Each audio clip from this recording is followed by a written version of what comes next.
देखिए, ये श्लोक आपको स्क्रीन पर दिखाई दे रहा होगा। यस्मिन् काले यतः खेटा यान्ति दृग्गणितैकताम् तथैव स्फुटः कार्यः दिक्कालौ च स्फुटौ विदा। ये तृतीय अध्याय का 8वां श्लोक है, उसको हम पढ़ चुके हैं प्रथम भूतपूर्व कार्यशाला में। इसका मतलब है कि यस्मिन काले, जिस काल में, जिस समय पर, यतः खेटा यान्ति दृग्गणितैकताम्, है ना, खेट ग्रहों को कहते हैं। तो ग्रह जिस यान्ति मतलब गुजरते हैं, आज इस शब्द का बड़ा प्रयोग है। गुजरते हैं या प्राप्त करते हैं, गुजर जाते हैं। यान्ति या धातु है उसमें, इसी से यात्रा शब्द निष्पन्न हुआ है ना। यात्रा मतलब गुजर जाना। तो दृग गणित एकताम, दृक् माने जो, जिस स्थिति में, जैसी स्थिति में ग्रह पृथ्वी से दिखाई दे रहा है वैसे ही गणित में भी आना चाहिए। ततैव स्फुटः कार्यादिक कालौ च स्फुटौ विदा। तो है ना, उस प्रकार से हमें स्फुट कार्य कर लेना चाहिए, ग्रहों के स्पष्ट इत्यादि कर लेने चाहिए। ग्रह स्पष्ट, ग्रह स्पष्ट क्या है, मैंने आपके साथ कुछ कुंडलियां शेयर की थी, उसमें लिखाया था नीचे, जब हम लोग रेखांश इत्यादि पढ़ रहे थे, कि ग्रह इस राशि में कितने अंश, कितने कला, कितने विकला पर हैं।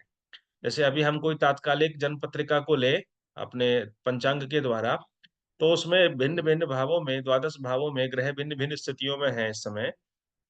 उन भिन्न भिन्न राशियों में वो हर एक प्रत्येक ग्रह कितने अंश पर है, कितने कला पर है, कितनी विकला पर है।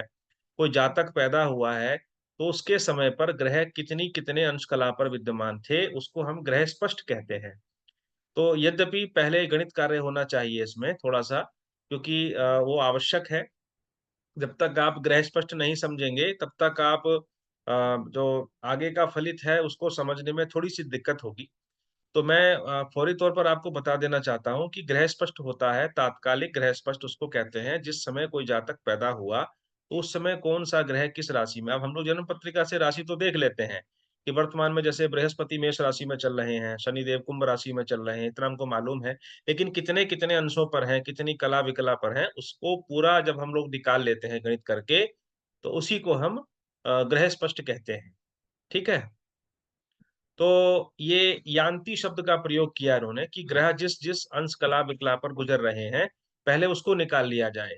उसको निकालने के बाद फिर जो है मूल त्रिकोण राशि कौन सी है, कितने मूल त्रिकोण, भाई हम लोग ग्रहों की उच्च स्थिति, नीच स्थिति या मूल त्रिकोण स्थिति का निर्धारण कैसे करेंगे। जब तक हमको ग्रहों का स्पष्ट नहीं पता होगा तब तक हम मूल त्रिकोण, नीच, उच्च इत्यादि स्थितियों का निर्धारण नहीं कर पाएंगे, है ना।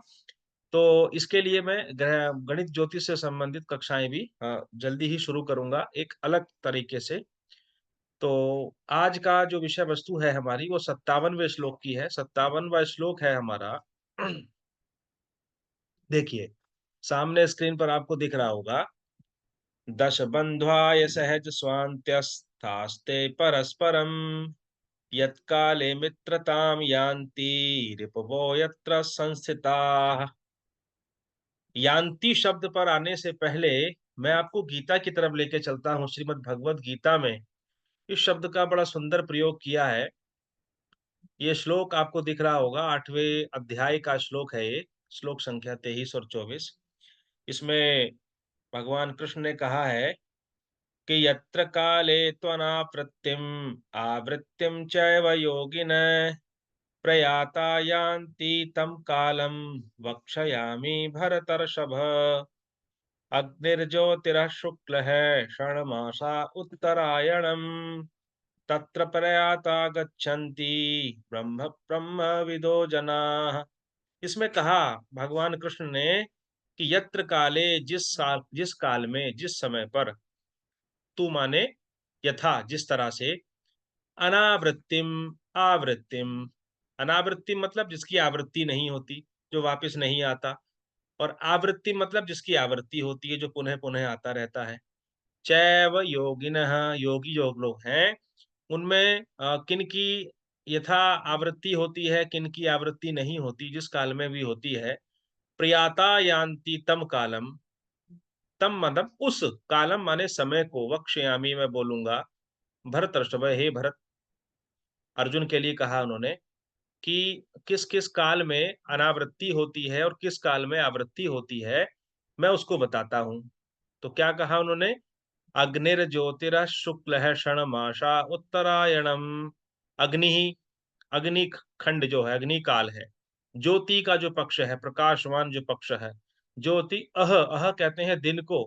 शुक्ल, शुक्ल आदि जो पक्ष हैं, षण्मासा, 6 मास हैं, चैत्र वैशाख इत्यादि जो दो दो अयन के जो मास हैं, उत्तरायणम, है ना। उत्तरायण में तत्र प्रयाता गच्छन्ति, वहां से प्रयाण कर जाते हैं। ब्रह्म ब्रह्म विदो जनाः, ब्रह्म को जानने वाले लोग ब्रह्म लोक को प्रयाण कर जाते हैं, चले जाते हैं, मतलब उनकी आवृत्ति नहीं होती, वो अनावृत्ति को प्राप्त हो जाते हैं। तो प्रयाता, याता, यान्ति। तो इस शब्द पर मेरा ध्यान गया, मैंने सोचा कि आपको जो है इस शब्द से परिचित कराया जाए।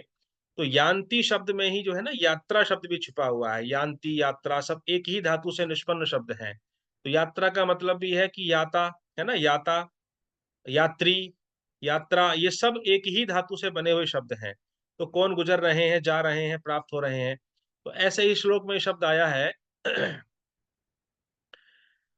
ये जो मैं आपको बता रहा था, यस्मिन काले यतः खेटा यान्ति दृगणिताम, दृग गणित के द्वारा, गणना के द्वारा जिस स्थिति में ग्रह यहाँ से दिखाई दे रहा है, उसी स्थिति में वो गणित करके भी जो है उसकी स्थिति निश्चित हो सके। तो खेटा ग्रह इत्यादि जहां पर वो जाते हुए दिखाई दे रहे हैं, यान्ति, है ना। तो यान्ति शब्द को प्रयोग करते हुए मैं आपको यहाँ तक भगवत गीता तक ले आया हूँ। अब हम आते हैं अपने मूल श्लोक पर, आज के 57वें श्लोक पर। दश बंधुआए, देखिए दश कहते हैं संख्यावाचक शब्द है, 10। बंधु कहते हैं बंधु भाव, चतुर्थ भाव को, नीचे मैंने उसको लिख दिया है नीचे, चतुर्थ भाव। इसी तरह से आए, आए शब्द भी छिपा हुआ है इसमें। जब आप इसकी संधि विच्छेद करेंगे तो बंधु अलग हो जाएगा, आय अलग हो जाएगा। तो आय भाव किसको कहा जाता है? 11वें भाव को। 11वें भाव को ही हम आय भाव कहते हैं। जो जन्म पत्रिका में 12 भाव होते हैं उनकी संज्ञा क्या है? प्रथम भाव लग्न है, द्वितीय भाव को कुटुंब भाव कह रहे हैं, तृतीय भाव को हम सहज भाव कहते हैं, पराक्रम भाव भी कहा जाता है। चतुर्थ भाव को बंधु भाव या सुहृद भाव कहते हैं। इसी तरह से पंचम भाव को पुत्र भाव कहते हैं। छठे भाव को रिपु भाव कहते हैं, निशत्रु भाव। सप्तम भाव को हम दाम्पत्य या काम भाव भी कहा जाता है, कलत्र भाव भी कहते हैं, दारा भाव भी कहते हैं, इत्यादि नाम आप पहले ही परिचित हैं। अष्टम भाव को रंध्र भाव कहा जाता है, मृत्यु भाव भी कहते हैं। नवम भाव को धर्म भाव कहा जाता है। दशम भाव को पितृ भाव या कर्म क्षेत्र कहते हैं। 11वें भाव को, एकादश भाव को आय भाव कहा जाता है, और द्वादश भाव को व्यय भाव हम कहते हैं। तो यहाँ पर पाराशर जी ने छंद के रूप में इन शब्दों को पिरोया है। ये प्राचीन काल की व्यवस्था थी कि छंद भी बन जाए और शब्दों का प्रयोग भी हो जाए इस तरह से, इसलिए वो इन कूट शब्दों का प्रयोग करते थे पहले लोग। अब बंधु की जगह चतुर्थ शब्द का प्रयोग करते या आय की जगह एकादश का प्रयोग करते तो मात्रा इत्यादि में भिन्नता हो जाती और छंद का निर्माण नहीं हो पाता, है ना। तो ये प्राचीन हमारे शास्त्रों की एक पद्धति रही है कि छंदोबद्ध किया जाए और कूट शब्दों का प्रयोग हो उसमें। तो 10 शब्द संख्यावाचक है, यानी कि 10वें भाव में। बंधु भाव यानी कि चौथे भाव में। आय यानी कि आय भाव में, यानी 11वें भाव में। सहज, सहज यानी कि तीसरे भाव में। स्व यानी कि दूसरे भाव में। और अंत्य माने अंतिम 12वें भाव में। स्थास्थे, स्थाते जो स्थित होते हैं परस्परम आपस में। तत्काले मित्रताम यान्ति, वे उसी तात्कालिक मित्रता को गुजर जाते हैं, प्राप्त कर जाते हैं। रिपु वै अत्र संस्थिता, और अन्य स्थानों पर जो बैठे हुए होते हैं वो रिपु होते हैं, वो शत्रु होते हैं। तो ये पराशर जी का श्लोक है। इसका मतलब क्या हुआ? इसका मतलब ये हुआ कि कोई ग्रह जन्म पत्रिका में जहां पर है, कोई भी ग्रह, वहां से उस भाव में जहां वो बैठा हुआ है, मान लीजिए लग्न में बैठा है पहले भाव में, तो वहां से 10वें भाव में कोई ग्रह बैठा होगा तो वो उसका तात्कालिक मित्र होगा उस जन्म पत्रिका में। अथवा चौथे भाव में बैठा होगा तो भी वो उसका तात्कालिक मित्र होगा। 11वें भाव में होगा तो तात्कालिक मित्र होगा। इसी तरह से तीसरे, दूसरे, 12वें, यानी इन भावों में उस ग्रह से, इन भावों में कोई ग्रह बैठा होगा तो उसको कहा गया है तात्कालिक मित्र। ठीक है, इसमें किसी को कोई शंका समझने में? गुरुजी, ये जो लग्न का स्वामी होगा वो अगर इन भावों में बैठा होगा तो आप बोल रहे हैं? हाँ, लग्न का स्वामी नहीं, ग्रह से हम लोग विचार कर रहे हैं इसका। लग्न के स्वामी से भी विचार करेंगे इसका हम। फिलहाल इसका मतलब ये है कि अपने कोई भी ग्रह जन्म पत्रिका में जहाँ स्थित है, वहां से यदि इन इन भावों में कोई ग्रह बैठा हुआ है, कोई भी ग्रह, है ना, राहु केतु को छोड़ करके जो सप्त हाँ ग्रह जी। हमारे हैं, अगर वो बैठे हुए हैं, तो वो उस हाँ समय जी। पर तात्कालिक मित्र कहे जाते हैं। इसको हम एक कुंडली के माध्यम से परखते हैं। चाहे वो वैसे आपके दुश्मन ग्रह भी हो या सीधा कर लो, ग्रह हो, सीधा हाँ हाँ हाँ सीधा हाँ, लग लेकिन अगर इन डालो। भावों के अंदर हैं तो वो आपके तात्कालिक मित्र हो जाएंगे। तात्कालिक मित्र हो जाएंगे वो। अभी मैं आपको समझाता हूँ, देखिए। हाँ जी। महाराज एक प्रश्न है ये, मेरा। हाँ जी, राम राम राम राम। जी जी जी बोले। ये जैसे अभी आपने कुंडली सामने रख रखे हैं ना सर, हाँ जी। इसमें बुध गुरु और शुक्र बैठे हुए हैं लग्न में ही, तो हाँ जी, तात्कालिक शत्रु हुए, फिर इसका मतलब गुरु के यहाँ पे कौन बोल रहे हैं? अच्छा। जी गिरिजा जी जी शंकर जी शुक्ल। जी जी जी, बोलिए बोलिए। ये यही हुआ ना? हाँ जी हाँ जी। बस ठीक है, अब आप आगे शुरू कीजिए। हाँ, ऐसा है। तात्कालिक शत्रु और तात्कालिक मित्रता का विचार तब किया जाता है। देखिए, हमने पढ़ा था परसों, नैसर्गिक मित्रता और नैसर्गिक शत्रुता। जैसे कि सूर्य के चंद्रमा नैसर्गिक मित्र कहे जाते हैं, वो सर्वदा मित्र होते हैं। ऐसे ही सूर्य के मंगल हमेशा मित्र होते हैं। बुध के लिए जो चंद्रमा है वो शत्रु होते हैं। चंद्रमा के लिए बुध जो है वो मित्र है। चंद्रमा बुध को मित्र मानता है, लेकिन बुध जो है वो चंद्रमा को मित्र नहीं मानते, तो उनमें नहीं मानता। आपस में नैसर्गिक शत्रुता है। तो वो नैसर्गिक शत्रुता जो है, नैसर्गिक मित्रता जो है, वो सर्वदा स्थायी है, स्थिर है, वो कभी नहीं बदलती। लेकिन तात्कालिक मित्रता और तात्कालिक शत्रुताएं, ये जो है स्थान के अनुसार बदलती रहती हैं। अब जैसे इस जन्म पत्रिका में हम सूर्य को लेकर के चलते हैं। सबसे प्रथम ग्रह सूर्य हैं, तो सूर्य से गणना करते हैं हम। सूर्य से देखेंगे आप, तो सूर्य को एक भाव जहां सूर्य बैठे हैं उसको एक एक मानिए, है ना। हम्म, सूर्य से एक मानिए, और सूर्य से आगे देखिए बुध, गुरु, शुक्र। यानी सूर्य से दूसरे भाव में बुध, गुरु और शुक्र बैठे हैं। तो अभी हमारा क्या नियम था कि जो ग्रह जहां दूसरा। बैठा है, अगर वहां से दूसरे भाव में हो, तो वो उसका तात्कालिक मित्र होता है। तो हम इस पत्रिका को देख करके ये कहेंगे कि सूर्य से चूंकि दूसरे भाव में बुध, गुरु, शुक्र हैं, इसलिए सूर्य के तात्कालिक मित्र हुए ये तीनों के तीनों, बुध भी, गुरु भी और शुक्र भी। ठीक है। ठीक है। हाँ। आगे देखते हैं। अब ये मंगल बैठे हैं, तो मंगल सूर्य से कौन से भाव में बैठे हैं? तो मंगल को आप एक मानिए। एक, दो, तीन, चार, पांच, पांचवा। पंचम भाव में बैठे हैं। अब आप पीछे आइए स्क्रीन पर, देखिए क्या इसमें पंचम भाव है? नहीं है। नहीं।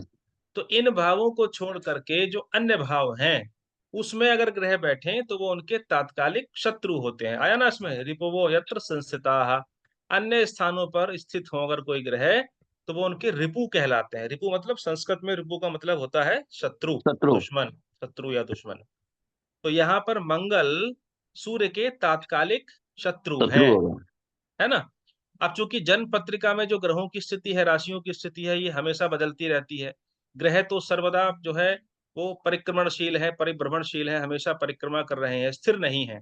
नक्षत्र स्थिर हैं लेकिन ग्रह स्थिर नहीं है। तो ग्रह सर्वदा घूम रहे हैं, इसलिए तात्कालिक मित्रता शत्रुता हर पत्रिका में बदल रही है। ठीक है।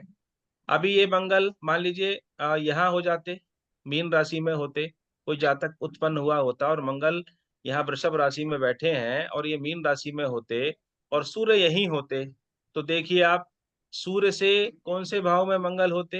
एक, तीसरे दो, तीन, तो ये उनके कौन होते? मित्र हो जाते। मित्र हो जाता है। तो तात्कालिक मित्रता और तात्कालिक शत्रुता जो है, ये सर्वदा बदलती रहती है, ये फिक्स नहीं होती। नैसर्गिक सर मित्रता और नैसर्गिक शत्रुता वो फिक्स होती है। जैसे सूर्य के मंगल हमेशा मित्र हैं, हमेशा मित्र रहेंगे। लेकिन तात्कालिक मित्र और तात्कालिक शत्रुता के मामले में फिर फेर बदल होता रहेगा। हाँ जी, बोलिए। सर नैसर्गिक मित्रता में राशि स्वामी देखते हैं हम, भाव का उसके अकॉर्डिंग, और इसमें हम ग्रह देखेंगे तात्कालिक मित्रता में। तात्कालिक नैसर्गिक मित्रता आपको स्पष्ट नहीं हुई परसों? नहीं सर, मैं ये पूछ रही हूँ, उसमें आपने कहा था ना, जैसे सूर्य से हमने मान लीजिए चतुर्थ भाव में देखा, तो उसके हमने राशि स्वामी को देखा था, वहां पर बैठे ग्रह को नहीं देखा था। नहीं नहीं नहीं, सूर्य जो अपनी मूल त्रिकोण राशि सूर्य की कौन सी होती है? सिंह होती है। है हाँ ना। सिंह से हमने, हाँ जी, तो चतुर्थ सिंह, भाव में देखा। हाँ, तो सिंह से चौथे भाव, चौथी राशि कौन सी होगी? सर वृश्चिक राशि होगी। वृश्चिक। वृश्चिक हमेशा वृश्चिक ही होगी ना, सूर्य के हाँ मूल त्रिकोण से हमेशा चौथी राशि वृश्चिक ही होगी। इसलिए सूर्य के मंगल जो है वो नैसर्गिक मित्र ही रहेंगे हमेशा, वो कभी नहीं बदलेंगे सर, नहीं। सर मैं ये कहना चाह रही हूँ कि वहां पर राशि स्वामी देखा था हमने, यहाँ पर हम ग्रह देख रहे हैं जो बैठे हुए हैं भाव में। यहाँ हाँ पर हाँ वही, हाँ, बिल्कुल बिल्कुल बिल्कुल बिल्कुल। ये चीज बिल्कुल पूछना चाह रही हूँ ना, तो उसमें बिल्कुल। हम राशि स्वामी देखेंगे, यहाँ पर हम ग्रह देखेंगे तात्कालिक मित्रता में। वहां पर किस भाव में? राशियों के स्वामी से नैसर्गिक मित्रता का, शत्रुता का निर्धारण हुआ है। वो उसका सूत्र है अच्छा। अपना, लेकिन है वो ग्रहों के ओके। बीच में ही, ग्रहों की पारस्परिक शत्रुता मित्रता ही तो है वो भी, नैसर्गिक ठीक मित्रता है और सर। शत्रुता जो है। ठीक है, अब आप ठीक इसको है। नोट करिए अपनी कॉपी में, डायरी में। यहाँ पर हम सूर्य को लेकर के चल रहे हैं। तो सूर्य के मित्र कौन कौन है? सूर्य से, अब देखिए मैं आपको सरल सा नियम बता देता हूँ इसमें। सूर्य से किसी भी ग्रह से दूसरा, तीसरा, चौथा भाव पर, चौथे भाव में कोई ग्रह होंगे तो वो मित्र होंगे। इसी तरह से 10वें, 11वें और 12वें भाव में जो ग्रह होंगे वो मित्र होंगे। इसका मतलब ये निकला कि कोई ग्रह जहां बैठा है वहां से दूसरे, तीसरे, चौथे, यानी कि 3 भाव आगे, और इसी तरह से 10वें, 11वें, 12वें, यानी कि 3 भाव पीछे, उस ग्रह से 3 भाव आगे और 3 भाव पीछे अगर कोई ग्रह बैठे हैं तो वो उस ग्रह के तात्कालिक मित्र कहे तात्कालिक मित्र। जाएंगे। है ना, ये सरल सा सूत्र हो गया आपको। सर ये तात्कालिक इस, मित्र का मतलब वो उसको खराब फल नहीं देंगे? हाँ, उस समय, उस स्थिति में, तत्काल माने उस समय पर वो उसके मित्र हैं। जैसे हमारे यहाँ पर अ, क्या है, राजनीतिक हिसाब है सर, ना। हाँ राजनीतिक सर हिसाब क्या है, जैसे सपा और बसपा है, सपा और बीजेपी है, एक दूसरे को शत्रु मानते हैं, है ना। ये हाँ एक जी। तरह से नैसर्गिक शत्रु और मित्र हैं। लेकिन इन पार्टियों के अंदर जो विधायक हैं वो भी नैसर्गिक शत्रु मित्र हुए। लेकिन उन पार्टी के जो विधायक हैं वो यदा कदा पता चला कोई बीजेपी में आ गया तो वो तात्कालिक मित्र हो गया। ठीक है, जब तक वो सपा में था तब तक वो उनका नैसर्गिक शत्रु था, लेकिन जब बीजेपी पार्टी को ज्वाइन किया उसने तो वो उनका हाँ जी सर। तात्कालिक मित्र हो गया।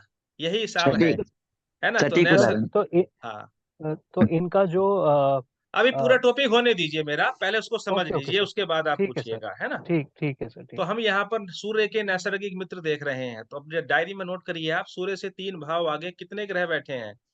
सूर्य से 3 भाव आगे इस भाव में है ग्रह, इसमें नहीं है, उसमें नहीं है, तो केवल बुध, गुरु और शुक्र। एक तो ये हुए तात्कालिक मित्र, लिखिए आप इनको। अब सूर्य से पीछे 3 भाव देखिए आप, पीछे 3 भाव कितने हैं, कौन ग्रह बैठे हैं? राहु केतु को छोड़िए, इसमें के, केवल शनि है। शनि है केवल। तो हम ये कहेंगे कि सूर्य के तात्कालिक मित्र हुए बुध, गुरु, शुक्र और शनि। इनको लिख लीजिए आप सूर्य के आगे। सूर्य के आगे आप 2 कॉलम बनाइए, एक बनाइए तात्कालिक मित्र, एक बनाइए तात्कालिक शत्रु।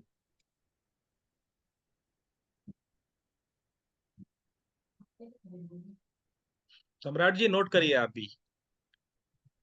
जी नोट कर रहे हैं। तो सूर्य के तात्कालिक मित्र हैं बुध, गुरु, शुक्र और शनि। अब देखिए, अब इन 3 घर आगे और 3 घर पीछे छोड़ के जितने भी भाव बचे, आगे के हमारे घर बचे, उनमें जो ग्रह बैठे होंगे वो सब के सब तात्कालिक शत्रु होंगे। तो इन भावों को छोड़ करके कौन कौन से भाव बचे? मंगल से बचे, मंगल और चंद्रमा, है ना। मंगल चंद्रमा सर। ये इनके तात्कालिक शत्रु हो गए। तो लिख दीजिए आगे, सूर्य के तात्कालिक शत्रु चंद्रमा और मंगल।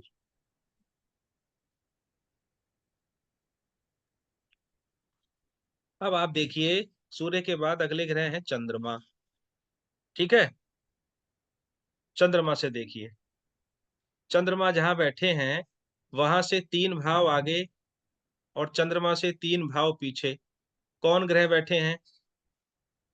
मोनिका जी बताएंगी। अब जिससे पूछेंगे वही बताएं।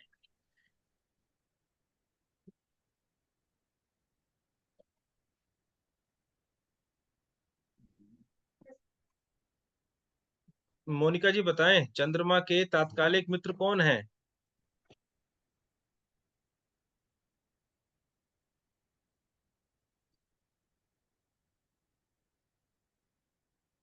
मेरी आवाज आ रही है आपको?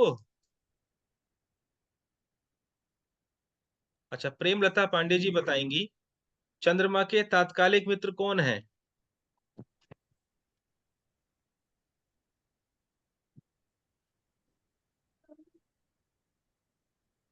कहाँ चले गए सब लोग? अयोध्या चले गए क्या? मैं बताऊं सर? ये चलिए गिरिजा जी बताएं। केवल मंगल है महाराज। हाँ, बिल्कुल सही बताया आपने।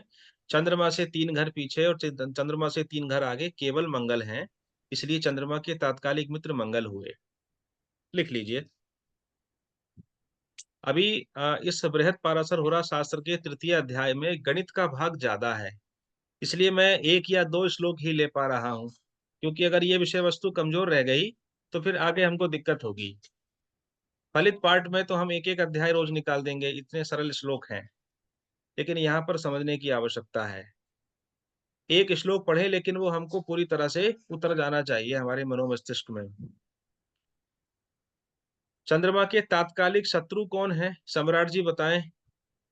3 घर आगे 3 घर पीछे छोड़ के जो घर बचे वो सब शत्रु हुए। जी, तो तो कौन? बुध, गुरु, शुक्र, सूर्य, शनि। हाँ, चंद्रमा के शत्रु। शत्रु। हुए, हाँ, बुध, तात्कालिक शत्रु। गुरु, शुक्र, शनि और सूर्य। लिख लीजिए। गुरु, शुक्र, सूर्य। ठीक है, ये 5 ग्रह शत्रु हो गए। चंद्रमा से अगले ग्रह लेते हैं हम मंगल। मंगल के बारे में बताएंगे ऋचा ऋचा ऋचा जी बताएंगी मंगल के तात्कालिक शत्रु कौन है इस जन्म पत्रिका में।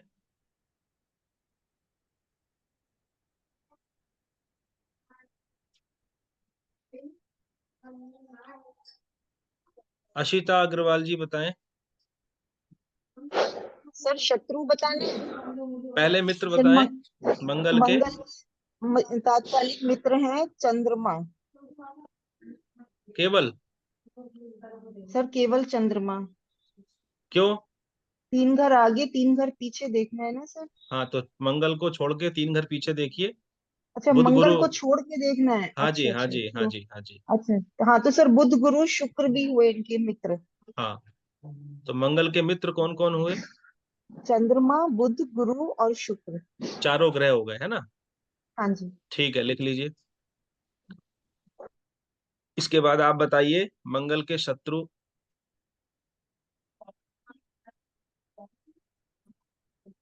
सर मुझे बताना है। हाँ हाँ, आप ही पूरा करिए। मंगल। सर मंगल के शत्रु हैं सूर्य और शनि। बहुत बढ़िया। सूर्य और शनि।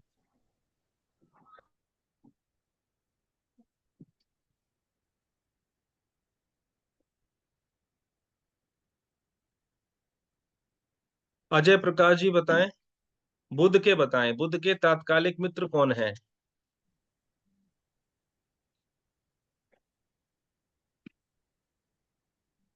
मंगल, हम्म। सूर्य और शनि। मंगल, सूर्य, शनि। हाँ, सूर्य और शनि, ठीक। मंगल, सूर्य, शनि ये तात्कालिक मित्र हैं। तात्कालिक शत्रु कौन है?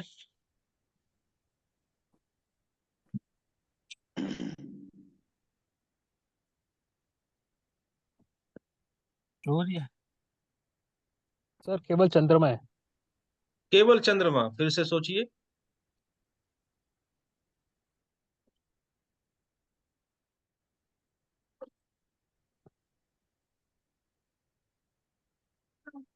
देखिए, बुध जिस भाव में बैठे हैं उस भाव को छोड़ करके पीछे के 3 भावों में कौन कौन ग्रह आए? सूर्य और शनि आए।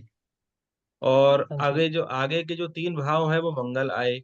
तो हम कहेंगे सूर्य, शनि और मंगल ये तो हो गए मित्र। अब इसके अलावा जो ग्रह बचे हैं वो सबके सब शत्रु हैं। तो बुध के अलावा कौन कौन से ग्रह बचे? गुरु और शुक्र भी तो बचे साथ में, तो वो उनके अच्छा सर, बट तात्कालिक। वो तो उसके हाँ, साथ ही बैठे हैं तो अच्छा। अरे ओके। प्रथम भाव में है ना, प्रथम भाव में प्रथम है। भाव में देखिए, आ गया, लेकिन ठीक है देखिए सर, ठीक है, समझ प्रथम गया भाव सर। की इसमें गणना नहीं की हाँ गई जी, है। हाँ जी। इसमें कहा गया है हाँ सर, ये 10वें, चौथे, आ, 11वें, तीसरे, दूसरे, 12वें। जी जी सर। इन भावों के ये अतिरिक्त अगर पहले भाव में है तो भी वो तात्कालिक शत्रु हैं। ठीक है सर, ये अब ये हाँ एग्जाम्पल से क्लियर होगा सर ये। जी थैंक जी यू जी सर। ठीक। तो इसको आपने नोट कर लिया होगा। तो बुध के तात्कालिक शत्रु हुए चंद्रमा, बृहस्पति और शुक्र। सम्राट जी बताएंगे आगे बृहस्पति के तात्कालिक मित्र कौन है और तात्कालिक शत्रु कौन है। जी बता रहे हैं सर। सर गुरु के तात्कालिक मित्र में मंगल है, सूर्य है और शनि है। बहुत बढ़िया। और शत्रु? शनि में सर बुध है, शुक्र है, चंद्रमा है। ठीक है, बहुत बढ़िया। आगे मोनिका जी।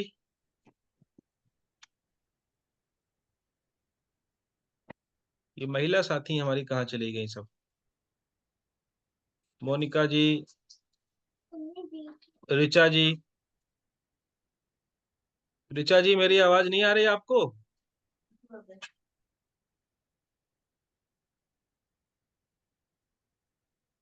प्रेमलता पांडे जी बता दें। प्रेमलता पांडे जी बताएं। गिरिजा जी आप ही बता दीजिए। शुक्र के तात्कालिक मित्र और तात्कालिक शत्रु। शुक्र के तात्कालिक मित्र सूर्य जी और शनि इधर से हुए, और 1 2 3 मंगल तात्कालिक मित्र हुए। ठीक है। और शत्रु? और शत्रु में शुक्र के बुध, गुरु, इसके अलावा चंद्रमा। ठीक है। आगे शनि के और बता दें, आप भी बता दें। मैं ही बता दूं। जी शनि के 1 2 3 4 इधर से कोई नहीं हुआ, इधर से 1 2 3 4 ठीक। सूर्य, बुध, गुरु और शुक्र ये मित्र हुए तात्कालिक, जी और इसके अलावा मंगल और चंद्रमा तात्कालिक शत्रु। ठीक है। ठीक है, बहुत बढ़िया। तो ये आज की हमारी विषय वस्तु थी, तात्कालिक मित्रता और शत्रुता की। बहुत छोटा प्रकरण है, यद्यपि अगर अभी भी किसी की कोई शंका रह गई हो, यद्यपि अब हमको ये बताना हो कि बुध जिसके घर में बैठे हैं, है ना, जैसे बुध कौन सी राशि में बैठे हैं?